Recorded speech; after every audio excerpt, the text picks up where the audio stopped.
La mémoire d'un pays, ce sont ses archives. Elles permettent de découvrir la nation à travers les âges.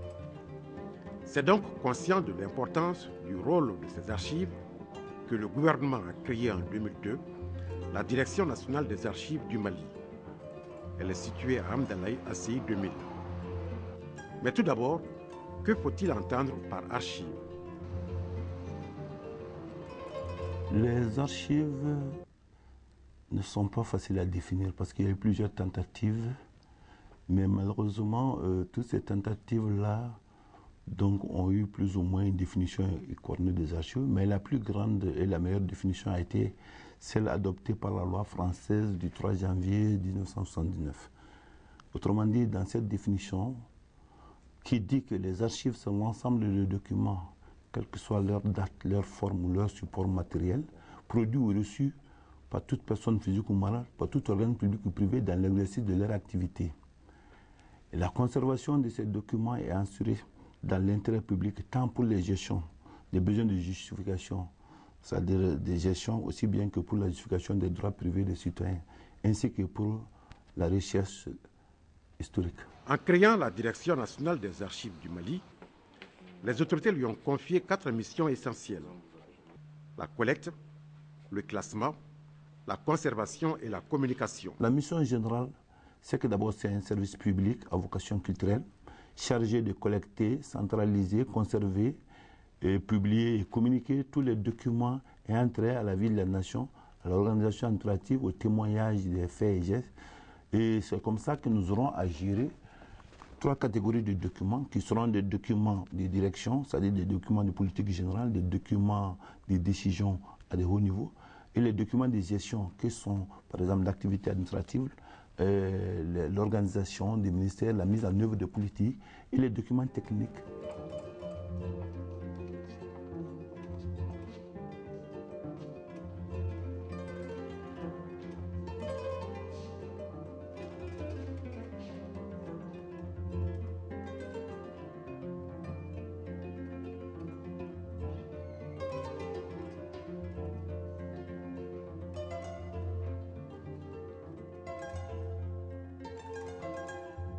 C'est là où on conserve les documents de la période coloniale surtout.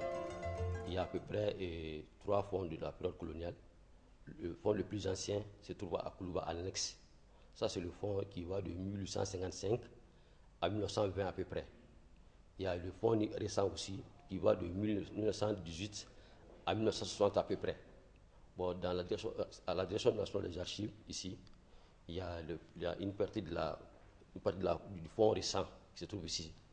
On appelle ça le fonds numérique, qui date de 1818 à 1960 à peu près.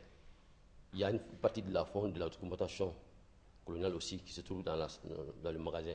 Pour la période d'après l'indépendance, il n'y en a pas? Bon, pour la période d'indépendance, il n'y a pas eu beaucoup de versements au niveau des archives de la période de 60 à nos jours.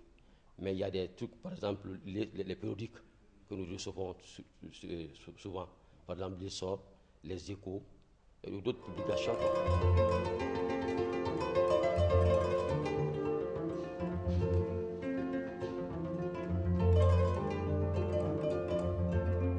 Je suis en train de réaliser une thèse sur les Maliens des États-Unis et du Canada. Pourquoi le choix des archives nationales?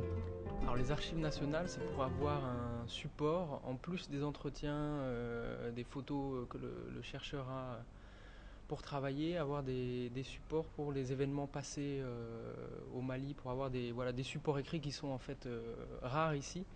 Donc c'est un endroit important pour moi pour pouvoir travailler et avoir des témoignages écrits surtout. Est-ce que vous avez été satisfait dans votre recherche? Alors pour l'instant oui, tout à fait, hein. On m'a donné la pile tout un mois directement, donc je suis en train de fouiller dedans. J'ai pas encore trouvé ce que je voulais, mais ça va pas tarder, je pense. Et bon, quelles sont les difficultés que vous avez rencontrées?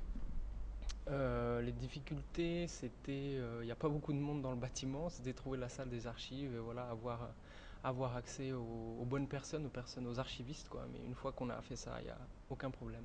Généralement, c'est les étudiants qui, à la fin de leur cycle d'études, la fin de mémoire, et puis les vieux fonctionnaires qui vont à la retraite, chez leur arrêté d'intégration, de titularisation. Et surtout, il y a même les étrangers qui viennent des États-Unis, de la France, de l'Inde. Bon, surtout les Américains, ce sont les plus nombreux pour les étrangers.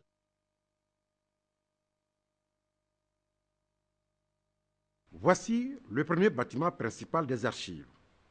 Il date de 1914.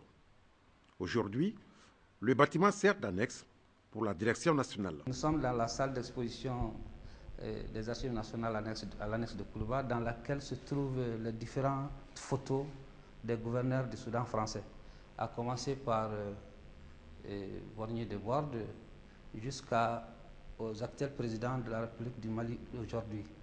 Après ça, nous avons les photos centrifugales du Soudan, constituées de photos archéologiques, également ici dans la salle d'exposition.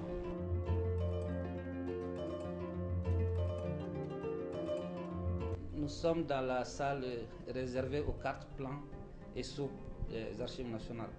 Et présentement, dans cette petite salle, nous avons les cartes des différentes régions de notre pays. Ici, nous avons la carte du cercle de Gao, qui est à l'échelle de 1/500 millième. Cette carte date de 1925. Avec la décentralisation, les gens viennent pour se ressourcer, connaître les anciennes limites de leur région, de leur cercle. Souvent, c'est des documents juridiques.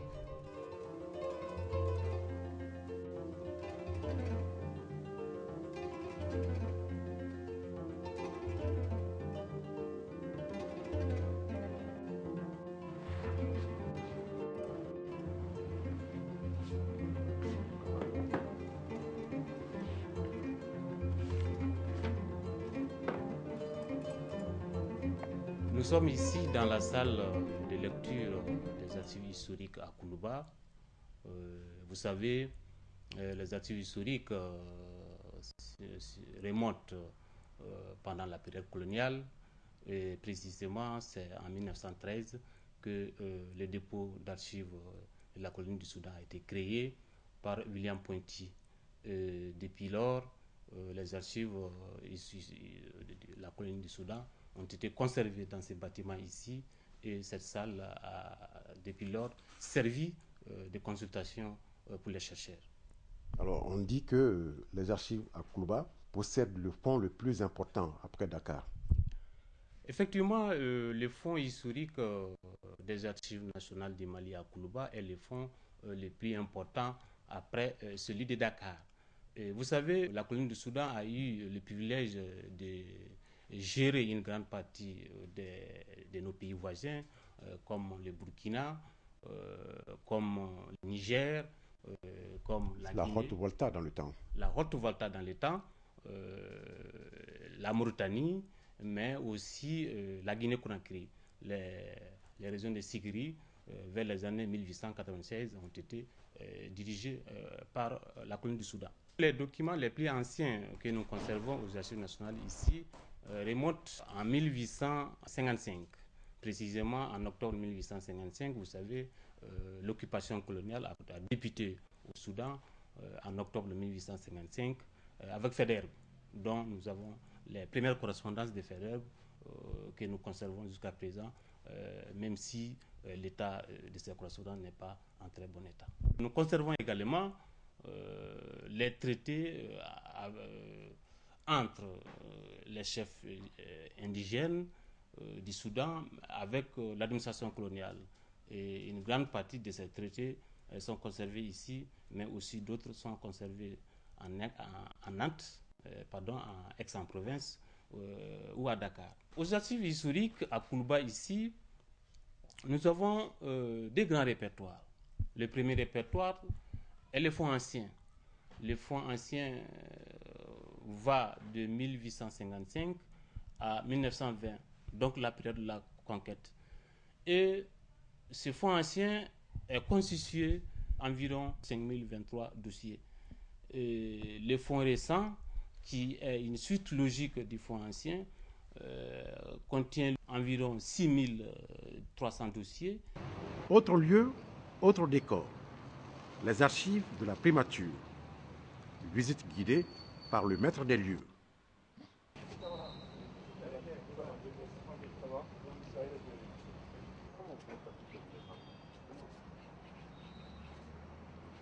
depuis le comité militaire de libération nationale, les archives, depuis que nous appelons ici Maison du Peuple, les archives étaient ici, à ce niveau, mais ce n'était pas classé.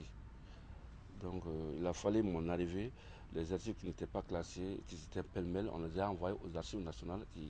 La primature a un bloc concernant ces dépôts.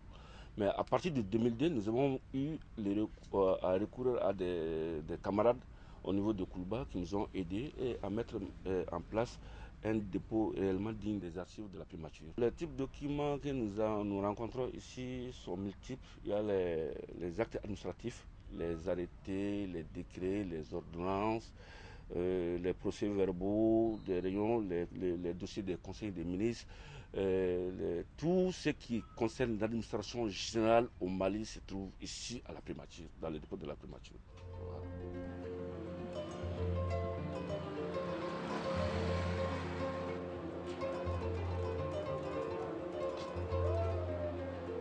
Le cercle de Kati a été créé en 1977, à la suite du dernier découpage administratif. Ce découpage érige Koulikoro en région et Bamako en district. Le nouveau cercle de Kati devait donc disposer de ses archives.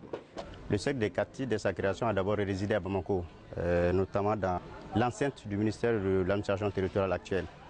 Il a ensuite déménagé à Kati ici. Le déménagement, couplé de l'augmentation du volume de travail, a imposé aux autorités une certaine rigueur dans l'organisation du travail.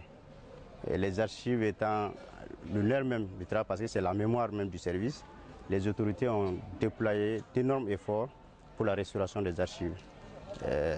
D'ailleurs, le cercle de Kati a été retenu parmi les structures pilotes du CDI.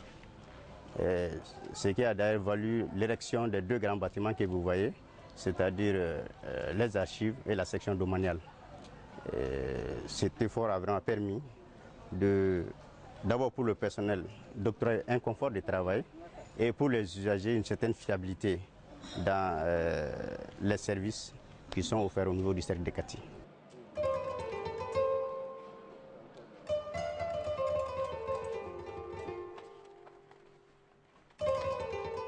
Je dirige cette structure depuis l'année 2002.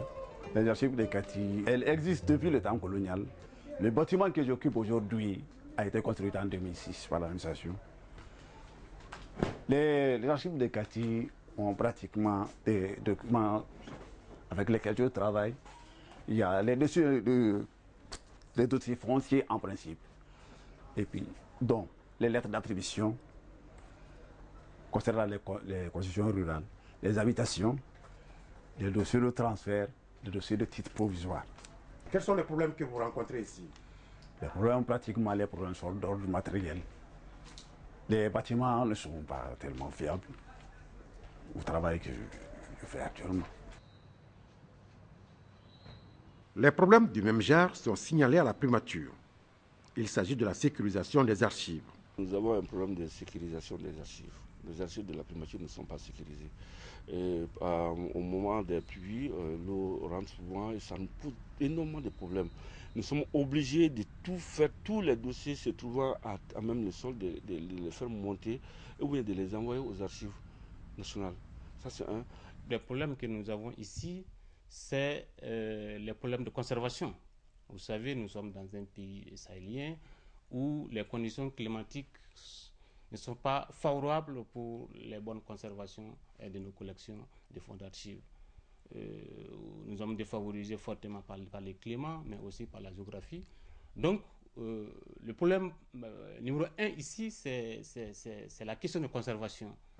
Que faut-il faire donc? Si nous arrivons à informatiser les archives de la primature, bon, c'est d'abord les sécuriser, ensuite les mettre à la disposition d'un plus grand nombre de personnes, même à l'extérieur, ils peuvent consulter les archives de la primature à partir de l'extérieur. Oui, l'informatisation, oui, mais vous savez, peut-être, moi je vais parler de numérisation ou d'autres procédés. Oui, aujourd'hui, une grande partie de nos documents sont en mauvais état et la numérisation de ces fonds, pour les sauver, pour les pérenniser, devait être une solution définitive. La gestion informatisée et la numérisation des archives, je crois que c'est, disons, une ère nouvelle où tout le monde voit l'informatisation et la numérisation. Pour le point des archives, je crois que les gens essaient d'oublier ce qu'ils doivent faire en amont pour arriver à cette phase. Et nous, dans notre politique, nous avons préféré d'abord travailler dans le cadre de la mise en place des assises, c'est-à-dire former les archivistes d'une façon classique. Commencer à comprendre comment ils peuvent identifier les documents, les classer, faire un répertoire, faire également des instruments de recherche comme les inventaires, les tables analytiques, avant d'arriver à la numérisation. Quels sont les efforts qui sont déployés pour améliorer la gestion, l'exploitation des archives à la politique? Je vais vous dire, ces bâtiments-là devaient être cassés. Quand on a dit qu'il faut casser les documents, on dit, vraiment, on ne peut plus rien toucher parce qu'on doit déménager à la cité administrative. L'essentiel est que moi, je demande. Si je demande le matériel de travail, on nous donne. Dans les services visités, les archivistes évoquent également l'insuffisance du personnel et le besoin de formation de leurs agents. Certes, la Direction nationale des archives du Mali organise des sessions de formation, mais ce besoin persiste. Il est même impératif dans certaines collectivités locales. Heureuse coïncidence, je suis en train de faire un peu le tour des communes du cercle de Kati. Et ce que je constate par rapport à la tenue des archives dans ces communes, c'est qu'il y a de gros efforts à fournir. Parce qu'au constat, les quelques documents obligatoires à tenir dans les mairies, la tenue doit être très améliorée. Certes, des formations étaient déjà dispensées, mais encore une fois, le besoin, il est là. La formation des gens communaux est assurée justement dans le cadre de ces programmes décentralisés, gérés peut-être par des ONG comme la GTZ, comme la SNV ou autres, avec qui nous continuons à travailler. Surtout la GTZ qui, maintenant, dans ces 3 dernières années, ont décidé dans nos programmes. Présentement, je vous parle, j'ai le chef de division des archives locales et régionales qui est en mission d'évaluation à Kidal. Si l'administration coloniale a régulièrement versé les documents aux archives, à l'indépendance, la fréquence de ces versements est devenue très timide, ce que déplore la Direction nationale des archives du Mali. La fonction archive doit être revue, c'est-à-dire rétablie. À présent, nous sommes encore en vase clos au niveau d'un service central d'archives, mais qui n'a pas de service de coordination de préarchivage, ni des ministères, ni des régions, ni des cercles de communes. Il faudra créer ces services, les équiper en personnel bien formé, aussi bien qu'en logistique de conservation ou même de diffusion. Malheureusement, nous manquons beaucoup de tout ça. Les enjeux et défis des archives nationales actuellement. D'accord, les enjeux et défis tournent effectivement autour de la sauvegarde des documents. Certains plutôt insistent sur la communication. Et du point de vue de ces deux enjeux s'excluent. Quand nous voulons sauvegarder le document, c'est la communication qui en pâtit. Quand on veut tout le communiquer, c'est le document dont la sécurité risque de nous créer des problèmes. Et comme le contexte juridique est le plus important pour nous, pour l'instant, nous préférons d'abord attendre que les choses soient mûres. D'abord, en quoi ça peut être un conflit? Bon, ce conflit, c'est que d'abord, jusqu'à ce jour, nous n'avons fait que des consultations manuelles. Certains font des photocopies, d'abord qui détruisent les documents. La numérisation également, c'est un problème juridique parce que ça coûte très cher. Une bonne numérisation, il ne suffit pas d'avoir un schéma numérique avec un scanner, un ordinateur de certaines têtes de gigas pour pouvoir diffuser. Mettre sur ordinateur, sur Internet, ça exige vraiment beaucoup de travail à la base. Élaborer, non seulement on doit élaguer tous les problèmes juridiques autour du commandement, essayer également de voir le meilleur support numérique pour l'information. Et une numérisation, c'est à coût de centaines de millions. Ce n'est pas parce que nous-mêmes, nous n'avons pas de scanner ou de trucs, ou bien quel est le logiciel approprié. Les archivistes africains ont pris la mesure du problème. En juin 2011, ils ont tenu à Alger une réunion. Leur objectif est de créer un conseil africain des archivistes pour siéger auprès du Conseil international des archivistes. Ce faisant, l'Afrique bénéficiera de l'expertise du Nord et de ses appuis. En même temps, les pays africains pourront établir entre eux des échanges et des programmes de formation.